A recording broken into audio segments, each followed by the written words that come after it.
বাংলাদেশে আশ্রয় নেয়া মিয়ানমারের সেনা ও বিজিবি সদস্যদের নিয়ে মিয়ানমারের উদ্দেশ্যে ছেড়ে গেছে জাহাজ।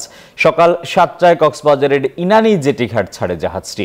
এ বিষয়ে বিস্তারিত জানাতে আমাদের সঙ্গে যুক্ত হচ্ছেন সহকর্মী সিয়াম সোহেল। সোহেল, এবার আশ্রিত মোট কতজনকে ফেরত পাঠানো গেল? ডমেক্স টয়লেট রাখে ফ্রেশ 100 ফ্ল্যাশ পর্যন্ত, তাই ব্যবহার করুন ডমেক্স ফ্রেশ গার্ড।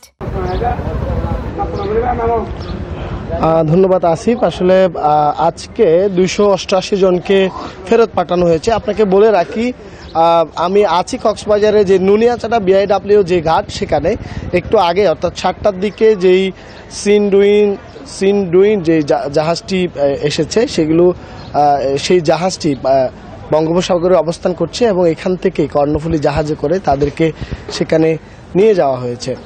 তবে একটু আগে এখানে কক্সবাজার রিজিয়নের যিনি কমান্ডার আছে বিজিবির, মোর্শেদ আলম, তিনি চলে গিয়েছেন। একেবারে সমন্বয় যে কাজগুলো তাদেরকে শিপে ওঠানোর পরে তিনি ফিরে গিয়েছেন। বলে রাখি, এর আগে যে 15 ফেব্রুয়ারি যে প্রথম দফায় 330 জন তাদেরকে নিয়ে যাওয়া হয়েছিল, তবে এইবারও সেরকমই নিয়ে যাওয়া হয়েছে। তবে গতবারে গণমাধ্যম কর্মীদেরকে তথ্যগুলো দেওয়া হয়েছিল, এবারে সেরকম কোনো তথ্য দেওয়ার সুযোগ ছিল না আসলে।